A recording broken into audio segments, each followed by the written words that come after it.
I don't know, I'm just sharing it with you. You decide whether you want to put this on podcast or not. I was kind of desperate to move out of that B&B. I feel like every good story always starts with I was desperate. Yeah. So, Yo, welcome back to one more episode of France Story, the show in which I chat with other foreigners living in France and we talk about their experiences moving to France, living here, settling here, all of that. In this episode, I'm chatting with Vikram Timmery, also known as Tim Vix. He studies at ESCP in Paris, and if he looks familiar to you, it's probably because 1 year ago, I made a video about him and his 9-meter square studio, and that video blew up. It got almost 1.5 million views. So yeah, if he looks familiar, he's that guy. In this video, we're chatting about his experience moving to France to study at ESCP. We talk about his apartment, of course, because we have to get into that. We also talk about his experience moving to Madrid for an exchange semester and then coming back, because ESCP allows you to do that. And finally, of course, we also chat about his outlook of life in Paris, in France, what he thinks about living here, what advice he has, all of that stuff. Honestly, I think it was a really interesting chat, also because Vikram is a very good friend of mine, and yeah. Hope you guys enjoy the video. Let's just get straight into it. My name is Vikram. I go by the name Tim Vix on YouTube. I've been living in France for almost 2 years now. I came here in 2020. I did my first year of studies at ESCP Business School. Then I took a gap year, did 1 year of internship in Paris. Then I went to Madrid for an exchange semester with ESCP as well. I decided to come back to Paris to finish my studies and start my career here in France. and so now you're at that final stage. Yeah, this is the final stage. All right, man. Yeah. All right. The last checkpoint. The last checkpoint. Or is it the first checkpoint? The last checkpoint of academic journey, I would say. Yeah. But what made you move to France, of all places that you could have moved to? Well, it's an interesting story because before doing MIM, I'm currently studying MIM, Masters in Management. Before doing that, I was studying engineering back in India. I was doing automotive engineering. I was not very sure what I want to do next. So with regards to learning a language, I started studying German because automobile, Germany, they are quite synonymous. So I started studying German. And then when I was in my final year, that's when I realized that, okay, I don't want to do masters in technical field. Rather, I want to shift to the management side. And I started looking at universities in Europe. Europe was my target country, not France in particular, but Europe in general. I started looking at universities and the courses that I could pursue. So Masters in Management was something that I found very interesting for multiple reasons. I think you have covered a lot of them on your channel before.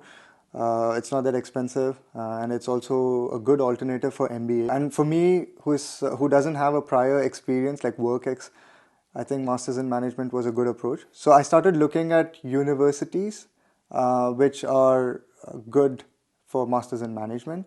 And interestingly, the top, I would say at least 3 or 5 universities that I looked at, they were all from France.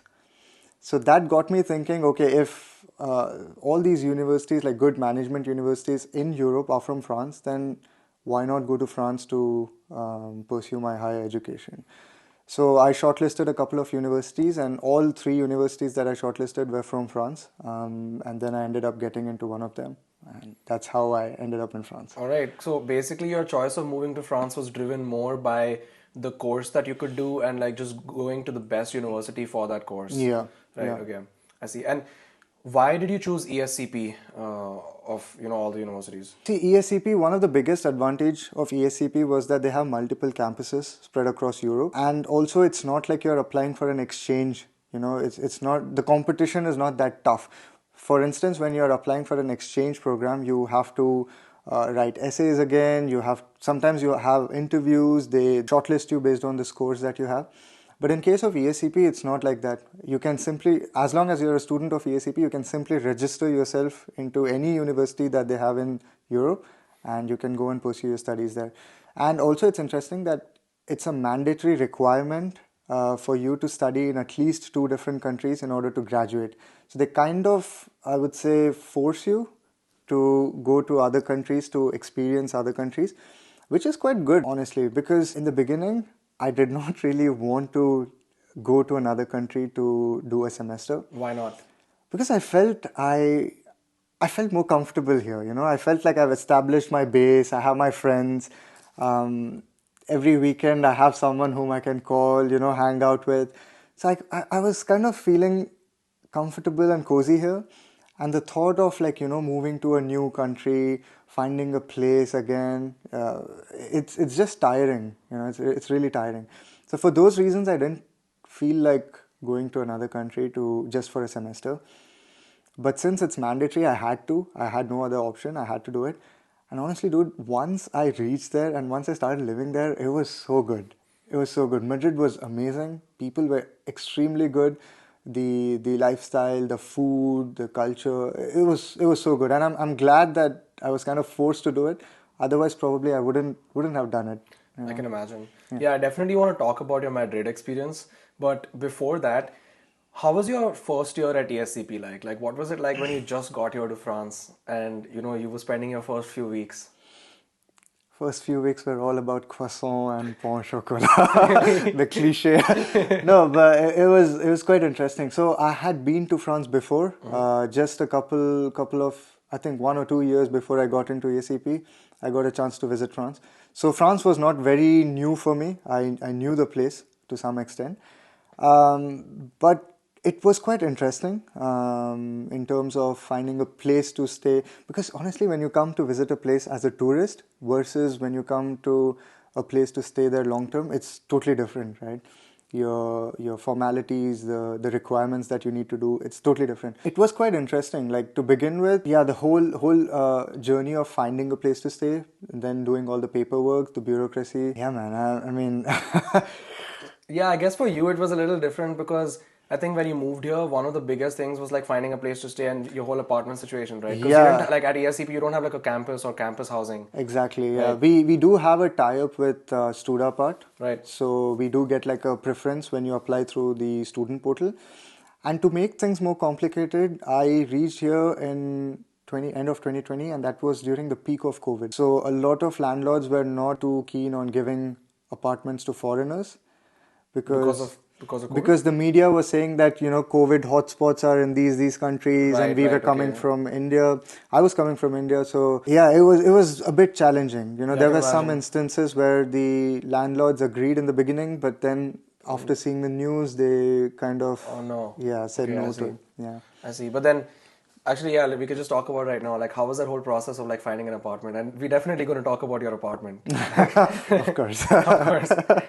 Yeah. Shout out to 9 meter square. Exactly. Yeah. So, how was that like? What was the process of like you finding your apartment in Paris? The first one. Yeah, yeah, you had two apartments? Yeah, I had two apartments. Like the 9 meter square one was the second apartment that I was living Oh, in. really? So, what was the first apartment? Yeah, the first one was actually a B&B. It was an Airbnb. So it was a bit complicated situation for me. In order to apply for a French visa, you need to have a house first, like Right. a rental. And so I signed up on this website on Studapart. I found a house, and we had a contract with the guy, and the house was under construction, right? And this was 3 months or 2 months before I was moving to Paris. And I mean, the house was there, the apartment was there, but there was some renovation Okay. work going on inside. So the guy said that by the time you reach Paris, the work would be done, right? So I applied for the visa and everything with this contract. And then the guy texts us saying that, you know what, I don't think the work would be done. So I'm gonna give back your money. And I'm sorry, we can't do this anymore. Oh no. So he refunded us the entire amount, and it was so, yeah, it was such a messy situation because my flight was like, in a couple of weeks, and I still don't have a place to stay. So I was kind of desperate trying to find a place, but then I ended up finding a place on B&B, which was literally like 3 minutes away from my university. Okay, nice. Very close to my university, but it was super expensive. Yeah, because Airbnbs are always like quite expensive, right? Yeah, it was super expensive, and it was not the most ideal setup. I was sharing it with two other roommates, and essentially the house was a 2 bedroom house, but we were 3 people living in the house, so it was not the most comfortable situation. So I stayed there for like two months, and then I moved to the 9 meter square house.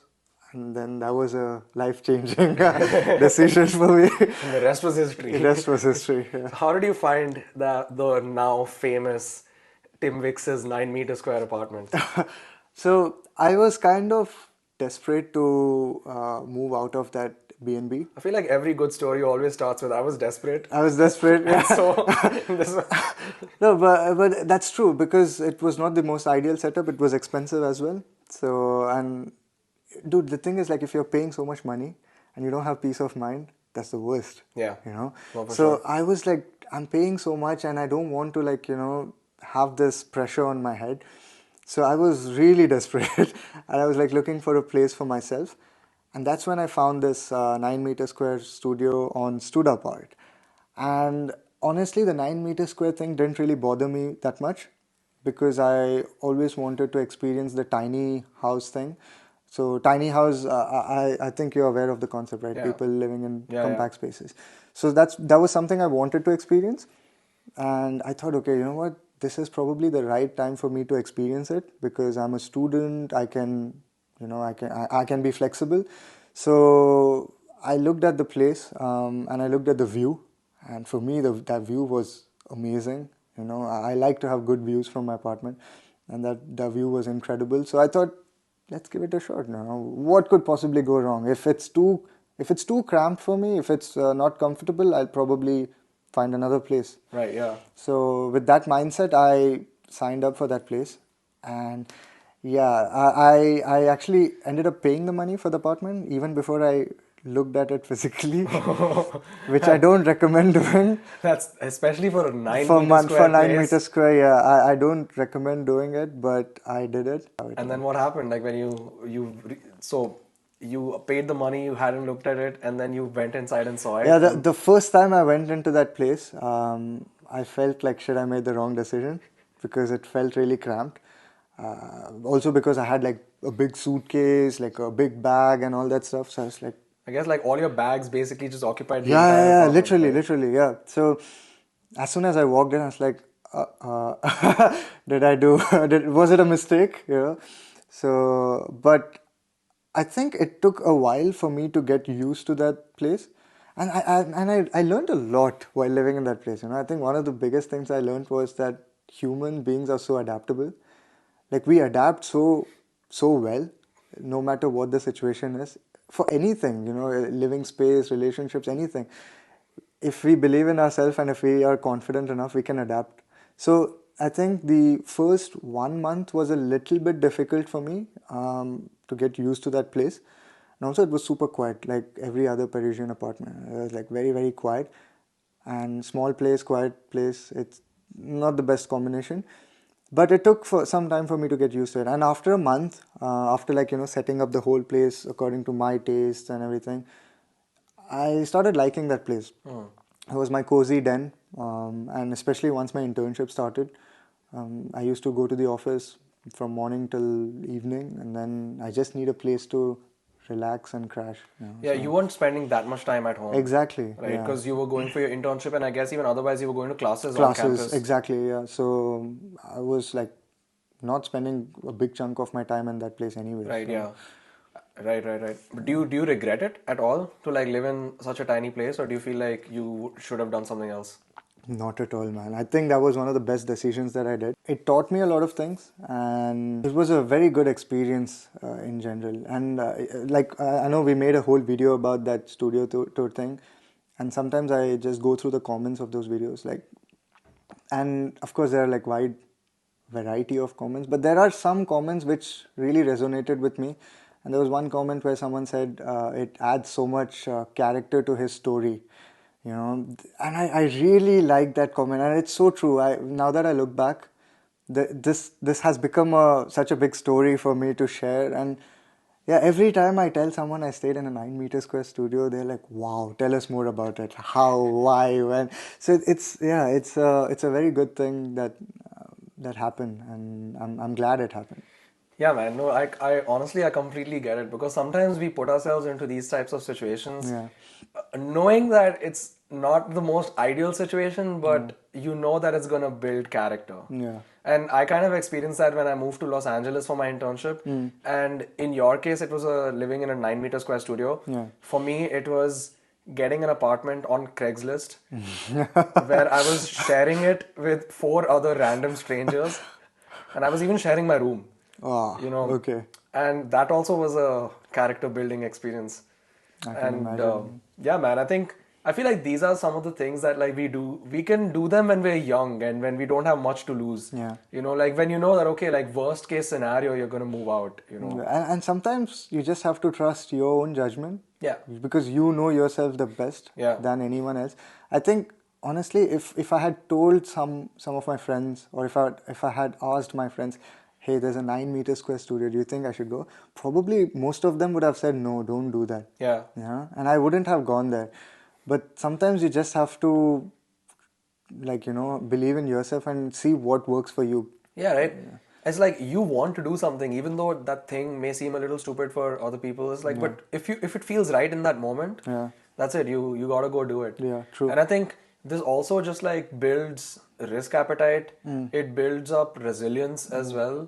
And I don't know, like maybe it's a little bit weird, but like I really believe in putting myself through slightly hard or inconvenient situations just to build resilience. Yeah. You know, like even I know that this is like a harder way to do things, but I feel like it's especially at a younger age, it is important to like put yourself through these types of challenges because then when you get past them, you're like, yo, if I could deal with that, I can You deal can with do anything this. else. Yeah, true. It's like in other words, it's kind of also this, right? Now that you experience living in a 9 square meter studio, Yeah. if in sometime in the future shit hits the fan and you have to like really cut down on your budget a lot and Yeah. go back to living in a place like that, Yeah. you've done it before, you can do it again. Yeah, another advantage is like once you live in a 9 meter square studio, every other apartment looks bigger. That's also very true. That is that's Yeah, actually so true. Like once you've experienced this, you appreciate other things yeah, more. yeah. Same thing with me. Like once I experienced sharing a flat with 4 other people, I really appreciate now that I have Having my your own own apartment. space. You know. So yeah, man, it's. I feel like yeah, it's great that you had that experience, and it's pretty awesome that you look at it also in like a very positive kind of a light. Yeah, that's pretty cool. How was the rest of your first year at ESCP? Like in terms of your classes and all that? Because in my case, for example, first year of HEC, it was really quite hard. I was not used to like being in business school, being surrounded by, all kinds of, people coming from different places. Like, how was that like for you? Well, academically, the first semester was not the best experience for many reasons. One was the fact that you have to study all the subjects in your first semester, and naturally, you are not good at some subjects and you're very good at some subjects, right? Or like you're not interested in some subjects as Exactly, well. yeah, you're not interested. So that was a bit challenging. Like for certain subjects, I was like, why do I have to study this? I don't even want to have a career in this field. Which subjects are those? Finance. Same here. Finance, yeah. So it's like accounting and finance. I mean, yeah, I same, respect those who are interested in that, but it's definitely not something for me. Right. So every time I was studying that subject, I was like, why? I don't want to have a career in this field, so why should I study it? But I think it's part of the journey. You have to experience it. So first semester taught me about the fact that which field I should not approach. That's what the first semester was all about. And also in terms of making friends, it was not that easy, because obviously you see these websites, you see the brochures, and you see all like different cultures sitting together, having The a classic snack. like diversity photo. Exactly. Yeah, I know. It's not that easy.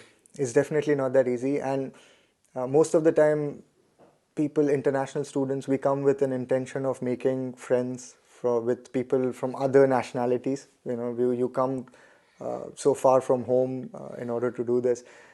But it's really tough because I feel like the French, because ESCP is in Paris, and I studied my first semester in Paris. The French people already had their friend circle here, so they did not really want to step out of their comfort zone to make new friends, and that was a bit tricky. So it was a bit challenging. So I had to come up with like some creative ideas to make new friends. What were those creative ideas? Food, man. Indian food is like So you cooked for people? So initially we used to like plan dinner outings. So I used to tell them, you know what, let's go to an Indian restaurant. If you're interested, I could show you some Indian cuisine, and in exchange, I would love to learn about French cuisine. And people are always, when you say that I want to learn, people are always kind enough to, jump To in show and you, say, yeah, yeah, or like exactly. to teach you, right? Exactly, because they feel they're representing their culture, Yeah, their country, so they want to do the best. right. So I was always like, hey, I'm curious. And I was genuinely curious. I love food, I love to cook. So I was curious about French cuisine. I was curious about cuisines from China, from Japan, all these different places. So I used to reach out to these people and I used to ask them, hey, I really enjoy this. Do you mind teaching me a bit more about your food, your culture? And that was one way of like establishing a connection with them. And then yeah, once you start hanging out, you find that you have certain things in common. And again, I must emphasize on the point that you don't necessarily have to connect with everyone. Yeah, It's not a forceful thing, because in the beginning I used to think that, oh, I have to be friends with everyone. Not necessary.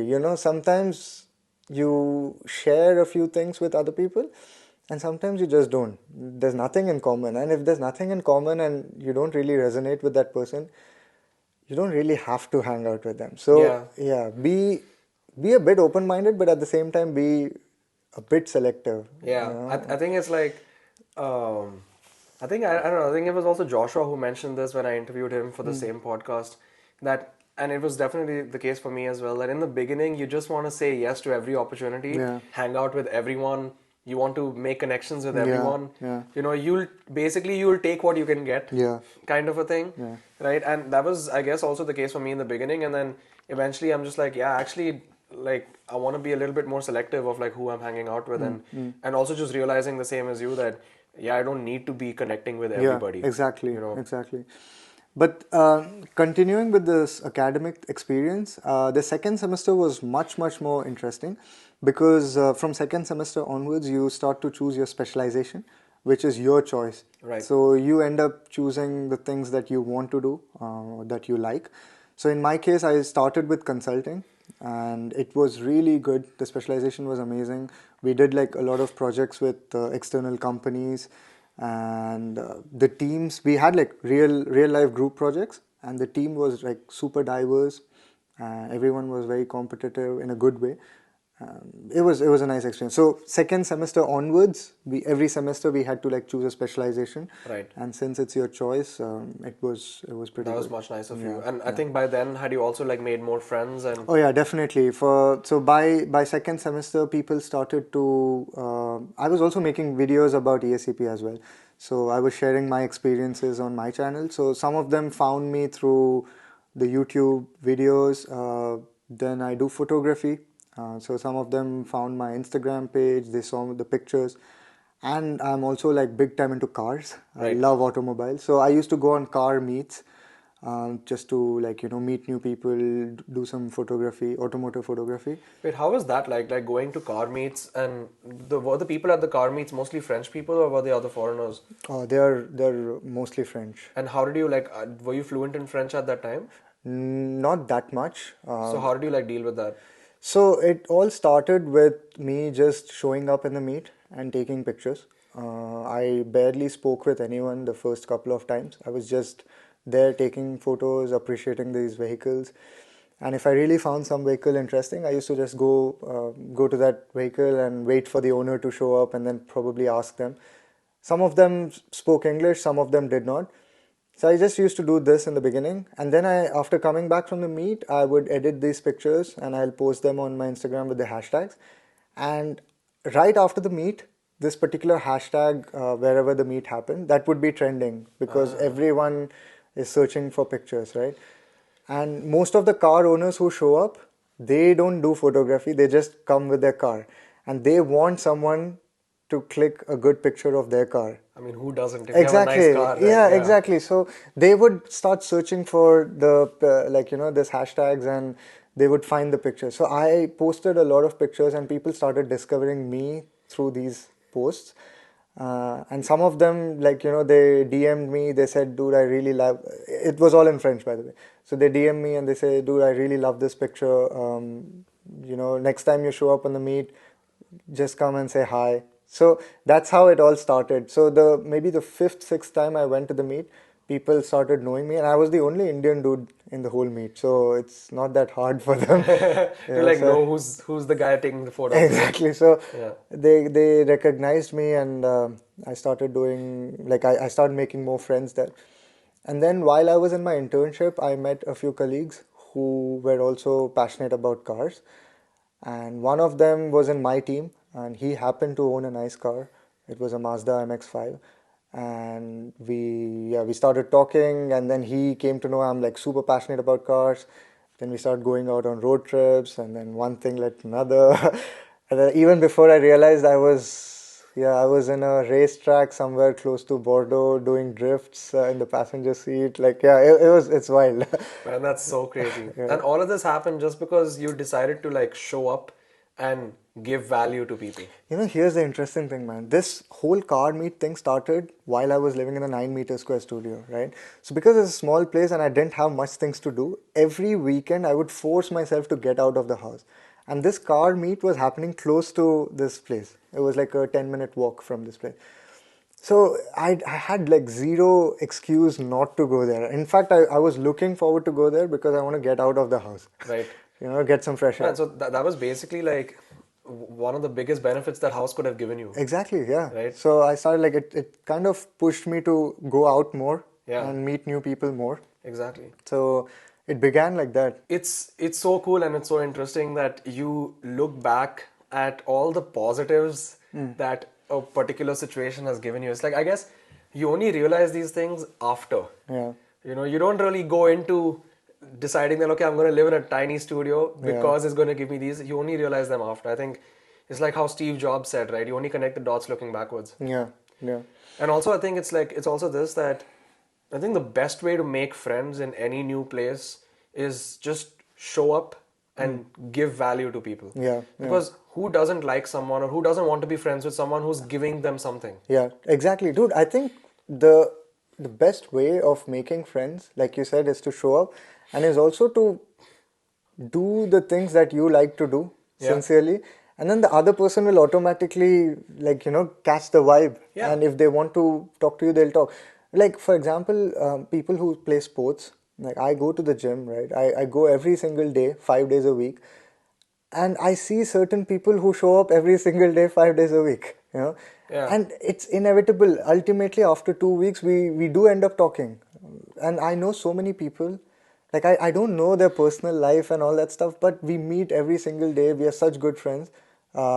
We just connect. So I think Yeah, man. it really helps.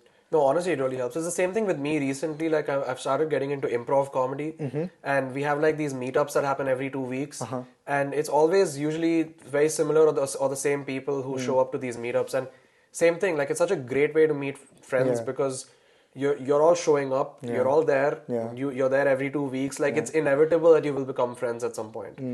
Yeah, man, it's pretty cool. I have a question for you. While you were in HEC, like how did you start making friends? What was the strategy? Man, so my strategy of making friends at HEC, to be honest, I don't really think I had like a specific strategy when I was at HEC, in my first year particularly. I think in the first year, I was like very much just a little bit quite lost when it came to my social life because I think there were a lot of things running in my head at that time, and I had tried like to, for example, get people together to shoot photos or to try to meet other musicians and things like that. I think that's basically what I was trying to do. Like I was trying to like find people who were interested in the same things that I was, and I remember in the first couple of weeks it was like really challenging and a little bit hard because you're on campus, you're basically just limited to other people at HEC on campus. I feel like at HEC there's a huge party culture as well, and most people were making friends through going to parties and things like that, and that's not really something that I am the most natural in. It's not like my most natural environment because I'm very much like an introvert, But I feel like eventually, slowly over time, I started meeting friends and I started meeting people, some of whom I'm still friends with even today, through, for example, one of my closest friends, his name is Hugo. I met him because he was the founder of a club on campus called KIP. Okay. and that's a media club. Ah, okay. You know, So your area of interest. exactly, since Yeah. it's my area of interest. But in that club, it was mostly French people who were speaking in French. Okay. But the club was one of the few clubs on campus which was like super open and wanted to get internationals on. Okay. And so I joined that club. That's how I became friends with Hugo. Whenever they went for these trips with the club, I went on those trips with them. Nice. And I wasn't the only Indian person. There was one more Indian person with me, one of my friends. His name was Aditya. And me and like we would go on these trips with the club where it was like 20 French people and the two of us in an Airbnb somewhere. Yeah. And it was just like, yeah, I feel like but that's how I became closer to also Hugo, and now he's still one of my nicest friends here in Paris. And then I also made friends because just with people in my class, for example, you know, when you're going to the same class every single day or every single week, you end up becoming friends. Yeah. But yeah, I would say that I think from my first year of HEC, I didn't end up making like that many friends who I'm like still friends with. You know, it was mostly a lot of friendships which were there in that moment, but like they didn't turn out to be like longer term friends. But I think that's pretty normal, you know, Yeah. Yeah. as well. And also, like, you know, just like you, even I'm not big time into parties. Yeah. But I was kind of forcing myself to go to parties in the Right. beginning because I thought that's the only way of making friends. Yeah. I did meet a lot of people, but honestly, I did not enjoy the process at all. It was tiring. It was not something that I liked to do. It was not me. And then I was like, I reached a point where I was like, I need to stop doing this. You know, if it's not my thing, I shouldn't do it. And then I started like going out more on treks, which I really enjoy. So I started going out on treks and I started going on morning runs. So these treks, were they with people from your college, from ESCP, or were they with like random people? No, in the beginning it started with just me alone going on these treks. But then I started posting it on the school group because that was the only group I had access to at the beginning. So I started posting it on school group like, hey, I'm going for this trek. Does anyone want to come? And some of them actually responded. I was surprised, but some of them responded and we started going on hikes together and we ended up becoming really good friends. And these are the guys who are still my friends, yeah? Exactly, dude. It's the same with me as well. The people who are still friends right now are people who I became friends with because of a shared activity. Yeah. Like with Hugo, for example, like I'm still friends with him because we had that thing in common, like our love for media. Media. Right? So, yeah, I feel like it just comes down to this, that I think the people who I was meeting at parties, for example, they were people who you were having fun with, you were drinking, you were having a nice time, but then outside of the party, You don't have anything in common. we don't have anything in common, so we wouldn't really hang out so much, right? I remember there were always these people who I would only meet with at parties. Parties, You know. But Yeah. I eventually realized that it's just not my vibe. Yeah. Parties are fun, and in my second year of HEC, for example, third year, like the year after the gap year, I did a lot of parties, but those were a lot more fun because I was like doing them with people or around people that I was like way more comfortable or happy with. Makes sense. You know. Yeah. So, yeah, so that was that. But I think so in my first year of HEC, it was that. I think in my gap year, it was very similar to yours. Once I'd realized that, okay, it's about activities. So when I was in Los Angeles doing my internship there, same thing. I was living in a shared apartment, didn't want to spend so much time at home. I would like go on all kinds of meetups. I remember Sunday evening, I would be like, okay, what's the agenda for this week? You know, what meetups are there in which part of town? Sign myself up, make sure I show up. You know, so I was basically doing that. I put myself out there a lot in LA. And then when I came back to Paris, same thing. I found like Facebook groups. I met people from there. And yeah, it was just mostly just at this realization that I think the best friends are going to come out when you're like having a shared activity or a shared interest. True, very true. What was your gap year situation like? So you got an internship in your gap year, right? And you did your internship in Paris. Yeah. So the whole process of finding internship was also a bit challenging, especially for me because I did not have prior work ex. So it was a bit tricky. I was sending so many applications and I wasn't getting any positive response in the beginning. It took some time, but it was worth the wait. Eventually, I ended up finding something which I really enjoyed doing. So my first internship was in marketing and communication. Nice. And the second internship was as a marketing analyst. Both were in the same company. It's an automotive company called Faurecia. I was working with two different teams for these two roles, but it was a very nice experience because I'm really passionate. Like I said before, I'm passionate about automobile, and I'm also interested in marketing. media, marketing, communication. I really enjoy these domains. So it was worth it. It was worth the wait, and yeah, I was kind of lucky to have found this So opportunity. you got this internship, like when did this internship start, your first one? It started in July 2021. And when did you get the internship? Like when did you get the offer?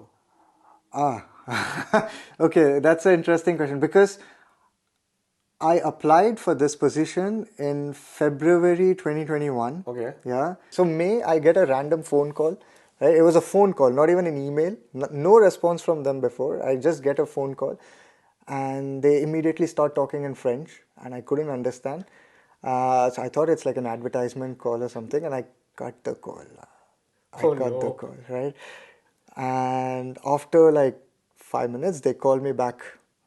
Thank God. They called me back and they were like, they started talking again. And this time I was like, hold on, like, what's happening? Who are you? Why are you calling? Like, explain. They said, did you apply for a job at Farisha? I was like, yeah. It's like, yeah, we are calling from Farisha. I was like, oh no. I was like, give me a second. I calmed down a bit. And I was like, yeah, what's up? And dude, this was crazy because normally HR interviews, they schedule like a interview date with you. They send an email. They just called me Then and there. then and there, and they started taking the HR interview. I was lucky that I was in home at that time in a controlled environment, so it went okay for me. And then they immediately told me that okay, from for the HR interview, it's okay for us. We'll like forward your email contact to the manager, and then they'll proceed from there. So that's how it started. So I got the interview whole interview thing started in end of May. By June, it was confirmed. But mid of June, it was confirmed, and July 1st, it started. Nice. Man, but that's so random. Like Yeah, you it's applied in super. February and they called you at the end of Exactly. May, like just random phone call. Honestly, this kind of thing happened with me a lot as well. Like I Yeah, would apply to some interns because like when you're applying for your first internship, especially you're applying to like a lot of places, exactly. Yeah, and like sometimes you don't even remember yeah, yeah, when you applied for some internship because if I didn't hear back from some place within 2 to 4 weeks, yeah, I wouldn't like really remember it much. yeah, yeah. You Same for know? me. I thought like I should probably wait for 2 weeks. If I don't get a response from them, I generally consider that it's a negative. Yeah, exactly. Same. But I was really surprised as well. And I later discovered while I was doing the internship, I spoke with my manager and a couple of other managers in the company, and most of them told me that these companies, some of the companies in France, they prefer to hire someone who can start immediately. So if the application says that you're gonna like start in June, They'll call you just before that. they'll call you just before that. Yeah, this has been my experience as well, actually. Or they'll try to find someone who can start immediately. For example, if the job post was in February, they'll probably try to find someone who can start in March. Right, But maybe if they didn't find anyone, it keeps getting delayed, and then right, so something. Yeah, it was just aligned for me, and it worked well for me. So right. Yeah, man. I mean, honestly, I think, yeah, that's very true. I think I was speaking to someone about this recently as well, someone who's a current student in the M1 at HEC who was asking me for advice on internships. And I think it's basically this. I feel like coming from India, especially where we are used to like applying for something 3 4 months in advance, getting the offer, knowing that we have the yeah, internship, yeah, and then like living our life in a more chill way yeah, after that. In France, it's like people wait until the last moment yeah, to apply, but it's because companies also wait until the last moment to like release offers and do yeah, the process yeah, because people want interns to start immediately over yeah, here. yeah. So like if you're in the month of February, March, and if you haven't gotten your internship for June or July yet, like you don't have to worry. Yeah, exactly. There are some situations where I've heard people, like for example, now I have a classmate who has already got a job, but his job is going to start in the month of October. Right. And he has already signed the contract. That's in France. That's in France, in Right. Paris. So there are a few companies, very few companies, But is, which, but is that a job or is that an internship? no, it's a job. Yeah, that's the thing. Ah, okay. Yeah, for internships, it's not possible. For internships, it's really hard. Yeah. But for jobs, For jobs, I think it's totally possible. works, yeah. Because I think for jobs, companies also kind of know that, okay, if you're already working at a company before, you have You like a need 3 month time. notice Yeah, period and all that stuff. yeah, But yeah, that's really interesting actually that you worked in the same company for an entire year. yeah, And during your gap year, you were living still in the same apartment as well. yeah. And you were living in Paris as well. Yeah. Man, that's really nice. And so after that 1 year, you finished your gap year and you went back to school, and so that's when you moved to Madrid. Yeah. Right. What was that entire process like of like leaving your apartment, packing everything up, finding a place in Madrid, and just like moving there? Yeah, it was complicated, man, because the whole 9 meter square was like so customized to my taste and everything. Like all my stuffs were here and there. Started accumulating a lot of stuff, a lot of clothes because I was staying there long term. I was doing an internship. I needed like professional clothes as well, not just t-shirts. So I started collecting like a lot of different clothes and a lot of different equipments. And while I was vacating the house, that's when I realized, shit, I have like a lot of stuff now. But yeah, I had to like clear up a few things and then vacate that house, hand over the keys to the landlord. And then the whole transition, like I had to find a friend with whom I could stay for a couple of months and then go to India. Then I decided to go to India to meet my family. So I spent like a month in India, came back to Paris, and then I flew to Madrid. Right. And meanwhile, when you had gone to India, you'd already vacated your apartment Yeah. When I went to India, I already and just vacated. left your stuff with a friend or Yeah, something. exactly. So I kept my stuff at a friend's place. I went to India, came back, and then I flew to Madrid because all my stuff were here already. Right. And had you found an apartment in Madrid already before going there? Yeah, I did. So Was it easier to find one in Madrid than in Paris? not exactly actually. People think that it's much easier to find apartment in Madrid, but even there it's a bit complicated.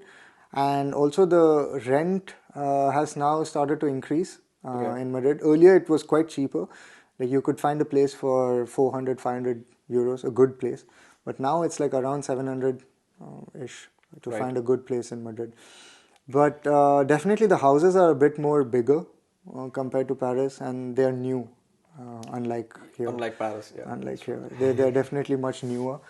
But yeah, it was a nice, really nice experience. And what I did was I bought like a big bag, very big bag, and I put all my non-essential stuff in that bag and I left it in Paris at a friend's place. Okay. So I carried just one suitcase with just the bare minimum stuff Right. Because how long were you in Madrid? for 4 months. Okay, yeah. For 4 months, So yeah. that's basically like an extended vacation. Exactly, yeah. So I just took the essentials. But here's the thing, man. Before going to Madrid, I spoke with a lot of my friends, non-Indian friends, Europeans, and they all told me Madrid is such a warm place. It's a very warm place in terms of weather, not the. Yeah. So they're like, it's a warm place. So I was like, okay, it's a warm place. So I left all my winter wear, my boots and everything here in Paris, and I just carried a couple of t-shirts and I took just one jacket to Madrid. So the first few months, like September, September was okay. October was all right, but November it started getting cold, man. And there was a park right outside my house, like a very big park, beautiful place. So I was like seeing the pictures of that park on Google Maps, and there were a few pictures where the park was filled with snow Oh no, in Madrid? in Madrid, and I never knew that it snows in Madrid. Yeah. Yeah, I never knew that. And the park was filled with snow, and like by November, it started getting really cold, really cold. November, December were super cold. So yeah, if you're someone planning to who's planning to go to Madrid for a semester, carry your Carry warm clothes. warm clothes. Yeah. Right. And what did you think of Madrid otherwise? Like in terms of the place, in terms of the people, and just like comparing Paris with Madrid? Very nice place. The cost of living is much lesser compared to Paris for sure. You have like a lot of conveniences. Like for example, the public transport for students, like your Navigo here, it's 10 euros a month. Wow. That's yeah. it, 10 euros. And you That's can, very cheap. yeah, you can travel to a lot of places with that. Like you can access all the public transport and you could also visit the nearby towns and cities with that card. So that was cheap. Even your groceries and stuff is much lesser compared to Paris. Right. The lifestyle was very chill. But I don't know, man. Like I spent just 4 months, so I can't really judge a lot about Right. that place. But I just felt like the 4 months that I spent there, I just felt that people are very chill, people are very nice. But I don't know, I probably I won't feel like working there. Right.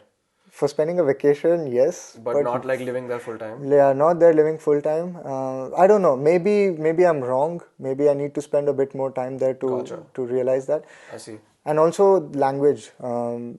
Having lived in France for like 1.5 years before going to Madrid, my level of French had definitely picked up a And you lot. left, yeah. So Spanish is like zero for me. I don't know any Spanish. And even after spending 4 months, I can like barely speak maybe a couple of phrases. That's it. So Right. you definitely feel like here, even if I can't, talk completely, when I'm in a conversation, I can understand. At least 80 to 90% I can understand. But that was not the case in Madrid. So yeah, I think the mindset matters. If you are very, for me, like I was very clear that I'm just going to spend a semester here and I'm going to go back. So I didn't put any effort to learn. But if I was someone who was like, I'm going to stay here long term, I'm going to work here, then maybe I would have started Right. Makes sense. studying or learning the language more. I see. But overall, you had a nice time in Madrid for Oh, those yeah. 4 months I when had you a were really, there. really nice time. I had a choice of going to Berlin as well. Berlin, Madrid, and London. These were the three other options that I had. And what made you choose Madrid? See, I didn't want to go to UK because of the visa complications. If you're planning to stay there long term, it makes sense to put all the effort for the visa. But just for a semester, for me, it was not that appealing. Plus the expenses, it's more expensive. Berlin is a good option. I was definitely considering Berlin, but the only thing that made me choose Madrid was that the specialization that I wanted to do was better, and the specialization that I wanted to do was available in Madrid, and the Berlin options were more inclined towards entrepreneurship, Right. And what was the finance. specialization in Madrid that you did? It was marketing and digital strategy. Okay, of course. Yeah, that makes Yeah, sense. so I really wanted to do that. And in general, there's in general, they say that the marketing related specializations for ESCP are much better in Madrid. Gotcha. So yeah, I see. And how do you feel now after moving back to Paris from Madrid? I feel good. Yeah? Yeah, I feel I have a lot of friends here. Okay. While I was so while I was living in Paris before, I used to think, yeah, I don't have that many friends. It's very limited. But man, when I came back, like when I went to Madrid and then I came back and people realized that I'm back to Paris, everyone started sending me messages. They're like, "Hey, when are we meeting? Came to know that you're back." I feel so grateful. I feel so nice that I have so many friends here. So I definitely feel much nice. Yeah, it always feels good to be in a place where people know you, Yeah, you know people, you have people yeah, to hang out with every weekend. I think that exactly. makes a very big difference. Exactly. For Yeah. I sure. mean, I think you know this, but Josh came to Madrid Yeah. to visit me once, and we went like for a photo walk. We filmed some videos together. It felt so good, man. It Yeah. felt like some friend who was coming from Paris, and he was Yeah. like, "Dude, when are you coming back to Paris?" Yeah. It felt really nice. Oh, Yeah. that's nice, man. And now you've been back in Paris for like 2, 3 months, Yeah. right? Almost since January. Yeah. Awesome. All right. And so if we just talk a little bit about Paris, like what's your favorite thing about okay, actually no wait. Before this I had a question to ask you. To just wrap up on the ESCP topic a little bit, like what's your advice for someone who wants to study at ESCP or and for people who are currently studying at ESCP in the first year? Well, it's hard to have it's hard to have any specific advice for ESCP in particular because I feel like ESCP, HEC, ESSEC, they're all kind of the same, Yeah. like there's not much of a difference. The experience is kind of very Very similar to each similar. other, Yeah, yeah. I think the only difference between these universities is that the location is different. For instance, True. ESSEC is a little bit away. ESSEC and HEC both are away from Yeah. Paris. EDEC is like kind of in the middle of Somewhere nowhere, else. I would Yeah. say. Yeah. Yeah, yeah. So those are the different factors involved. But otherwise, I don't think there's any specific advice I would like to give for someone who's aiming to study at ESCP. In general, just have an open mindset. Try to step out of your comfort zone to if you want to make new friends. And yeah, you just need to be a little bit humble to be able to accept new things, accept new cultures. Yeah, I mean, pretty generic Yeah. stuff here. I don't have anything in particular. Okay, gotcha. What's your favorite thing about living in Paris? I love taking walks here in Paris, man. Oh, yeah. It feels very good. The weather, most of the time, it's super nice. I'm someone who likes the cold weather. That's why you say it's super nice because I wouldn't say that. Yeah, because for me, see, I was living in India. I'm from the south, and it's never cold there. It's Right. always warm. and I spent a big chunk of my life in the eastern part as well. It used to get a bit cold there. But the point is, like, I really enjoy that not very cold weather, but those pleasant winters, Yeah. and taking walks during that time is really nice. Right. That's one thing I really enjoy about Paris. Also, the fact that there's this misconception that French are rude, which I don't agree at all. They're not rude. Maybe they are a little bit scared to talk to you in English. That might be a possibility, but they're not rude at all. So Right. I really enjoy interacting with people on the street or in cafes. It's super nice. So recently I found a cafe near my place, and I go there quite often. I met the guy, the barista who owns the cafe as well. And he's so nice, dude. Like every time I go there, we end up having like a 5 to 10 minute conversation, and it used to start with English, and then I told him that, hey, I'm learning French, and he's so nice. He starts talking to me in French, like very basic French, so that I can understand. So people are nice. Yeah. People are really nice. So you have to be polite and patient enough, and they are nice. Yeah. I feel like you're gonna find nice people everywhere. Yeah. And I think the conception of like the Paris or like French people being rude, I think it just comes down to if you don't make any effort to speak to them in French at all, Yeah. then they can come across as maybe a little bit rude. bit rude. But what I found is that once I started to like speak at least a little bit of French, things became so much better. Yeah, Yeah, it's definitely. I think, I don't know if I'm correct or not, but I feel there's this French culture where if one French tries to talk in English, the other French tend to judge them. Right. Which I've sensed a lot. So I used to have some French friends who used to talk to me in English, but as soon as another French steps in, they switch to French.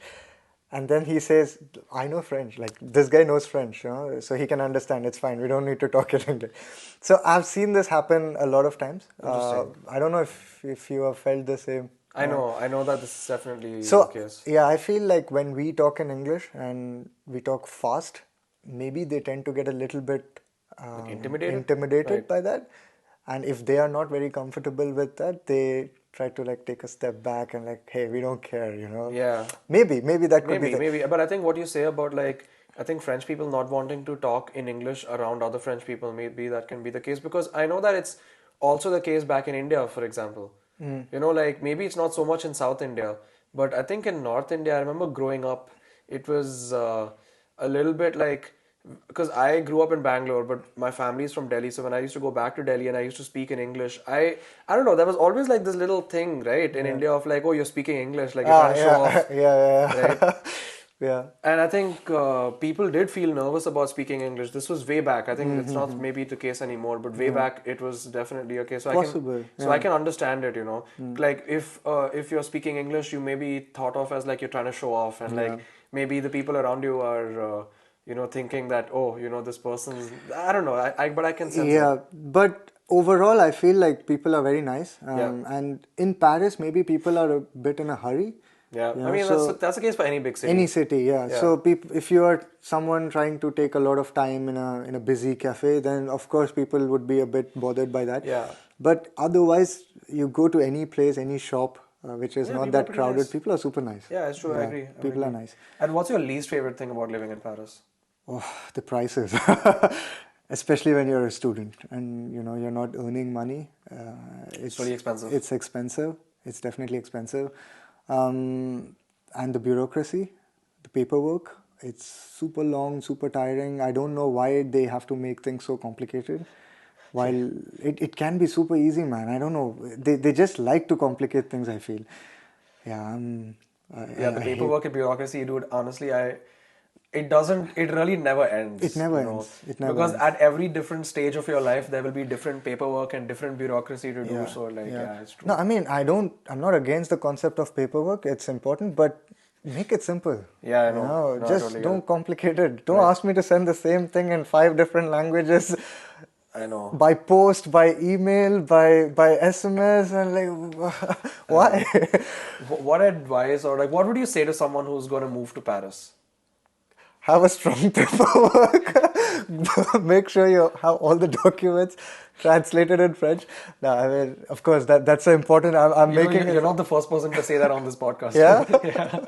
Who else was I it? think it was Anastasia Yeah. who also said this. Okay, but I'm making it sound like a joke, but it's so true. It's true, Like yeah. it's true. You need to sort out all your documents. Make sure you have your full name written on your birth certificate, coming from personal experience. But yeah, well, what advice would I give to people Or who just are what would you say? okay? So of course, paperwork documentation that's a must. Be willing to learn the language. Have a little bit of an open mind to learn the language. You don't have to be perfect. You're not going to write novels or stories, but yeah, just be willing to learn a little bit. It's a game changer. When, like you said, when people realize that you're putting effort to talk, the whole dynamic of the conversation it changes. People are nicer to you. Um, what else? I don't know, man. Would you like to add something? I think I would just agree with you, man, to say that I think if you're going to move to France, if you're going to move to Paris, if, I think you should learn at least a little bit of French. Like you don't have to be completely fluent before you arrive here. Yeah. But like for example, for me, I learned A1 level French before coming here, and that already made a big difference. Difference, yeah. One is that, and second is again, as you said, that if you're going to try to talk to people on the street, whether it's ordering something at a restaurant or cafe or wherever, like I would say start off in French so that they feel like, okay, you're trying to put an effort, and then you can switch to English when they realize you're struggling, you know? Yeah, yeah. And that already, as you said, changes the dynamic of the conversation a lot. Yeah, yeah. And also, with regards to like, being open to learning new culture, that's also important because you are living in a foreign land. So I think there's a fine line between accepting others' culture and giving up, like, giving up or having your own identity, your own culture. There's a very fine line between it, between both, I feel. Like, for instance, I don't know, I'm just sharing it with you. You decide whether you want to put this on podcast or not. Like, when I go to watch some Indian movie in France, I feel like people get too excited. They're like, screaming, yelling in the theater. I know it's a big cultural thing. For some regions in India, they prefer to celebrate the thing, the movie atmosphere in theaters. But you're not in home, first of all. You're in a different place, and there might be other people who are watching the film as well. So, I don't know. I just feel like we shouldn't do that. That's my perspective. It's like when in Rome, do as Romans do. Yeah, but you don't have to copy everything. You don't have to do everything that they do. Maybe some things are not good for you. Maybe some things are good. You don't have to do. So that's, like I said, it's a fine line. You have to be mature enough to know what's good for you, what you have to accept, Yeah, and sure. what's not good for you. Yeah, totally. I mean, like, I think it's a matter of like, yes, you should definitely celebrate your own culture, and yes, you should integrate into another culture as well. But I feel like there's a way to do it in the sense that you should know basically, don't celebrate your own culture by making people around you feel uncomfortable. I think that's kind of like the main baseline of it. Yeah, that's a nice way to summarize And it. similarly, the other way around too. Like, don't integrate into another culture by making yourself feel uncomfortable too. Exactly. So I think at the end of the day, like, you just got to do what makes you happy, but at the same time, like, do it in a way that's respectful and makes people around you feel also Yeah, exactly. comfortable. Like I've seen some people, some of my friends, they started complaining a lot recently, and then when you ask them, they say, it's the French way of doing it. Come on. It's just because they are doing it just an doesn't mean, excuse. that's an excuse. So for me personally, I hate complaining. Like 99.9% of the times, I try not to complain. I try to make the best out of what I have. But that doesn't mean, even though I've been living here for so long, that doesn't mean I have to learn that thing from French. Yeah, but that's like the advantage of having like a multicultural background, right? Yeah. You can take in the best parts of all the different cultures that you have exposure to. Exactly. Be mature enough to choose what you Yeah. want and I mean, like leave for what me, you for don't example, at this point, I have like influence of 4 different cultures. Like, because my family is from the north of India, from New Delhi. I grew up in the south in Bangalore. I lived in the US for half a year, and now I've been living in France. And I'm just like, I realized that, oh, this is great. Like, I can just pick and choose from like the nicest parts of every culture and just build up Exactly. my own culture. And that's what I am. Exactly, beautiful. Yeah. Yeah. Well, all right, man. Anything else that you want to say before we finish? What else? I have nothing. I mean, Guys, you should go check out Tim Wix's YouTube channel. It is really nice. If you're planning to study at ESCP, especially, or if you're just planning to study an MIM in France, Vikram has a lot of really cool content. thanks a lot, man. I'm quite active on YouTube. Currently, I'm also trying to make different kinds of videos. I'm trying experimenting with new stuff, but definitely ESCP. I have a lot of ESCP content on my channel, related to interviews, my experience. It's mostly like blogs where I talk about my experience, and you could probably learn or benefit from it if you want to. But yeah, I have my channel, and thanks a lot for sharing it. Of course, man. And dude, thanks a lot once again for being on the Yeah, podcast. likewise, man. Always a This was pleasure super fun. always a pleasure to make videos with you. Dude, yeah, always, always. All right, we can just stop.